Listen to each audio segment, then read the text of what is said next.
في تلك الصحراء الموحشة لا حسين لا عباس لا علي الأكبر لا القاسم ولا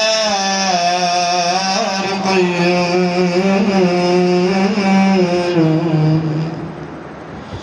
والأعداء يضربون بها.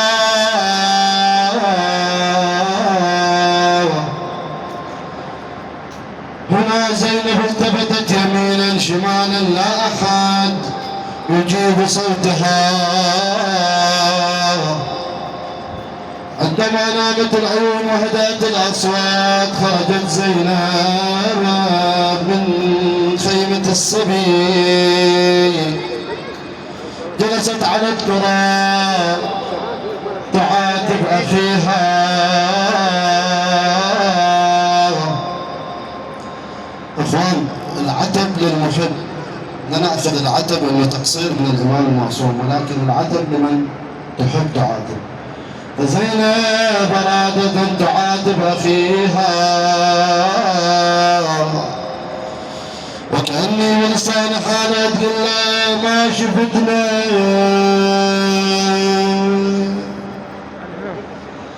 علوي العدوان بينا.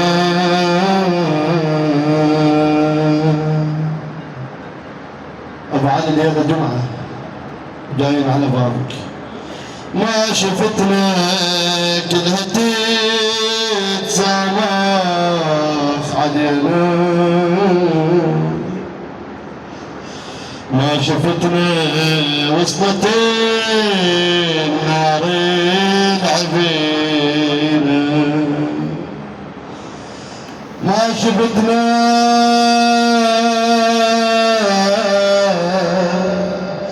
صحنينك يا ولينا،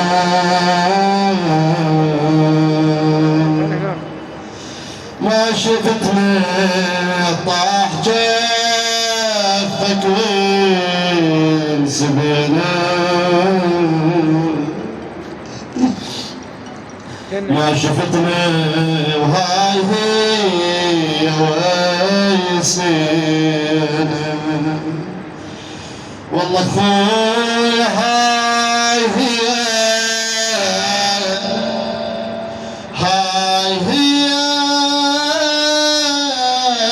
ويسينا،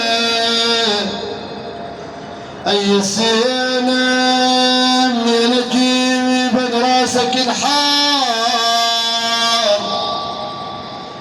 أبو الغير أبو فاضل، خوي من أجيب راسك الحار الحار، والله الحار عن مشرعه يقولون طشار. الله أكبر، والله طشار على خيامنا هجموا الكفار خويا، والله الكفار رعبوا يتامى وشعلوا النار النار. اليوم خويا ابو فاضل، اليوم شو جني غريبه، انت جبت وياك هبه،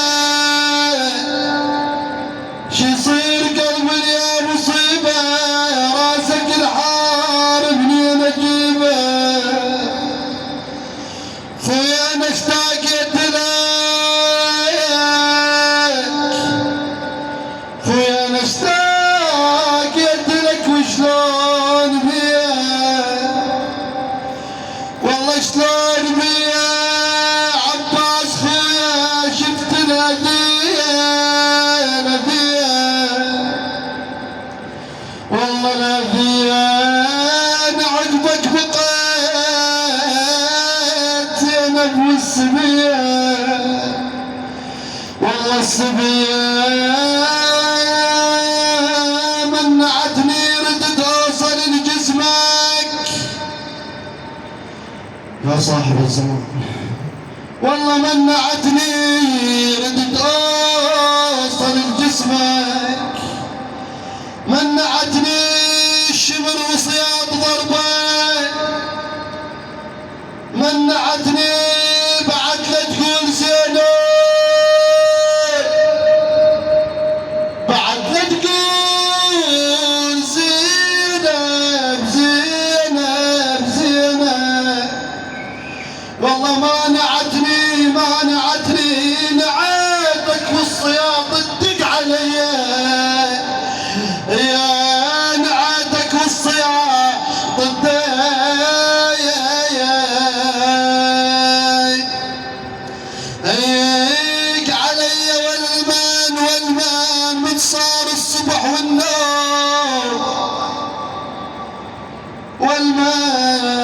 نمتون من الضرب والرمان، والله والمان المن اشتكي يا حسين، ماكو كذا عاد المن تشتكي. خويا ابو علي المن اشتكي يا حسين، والله المن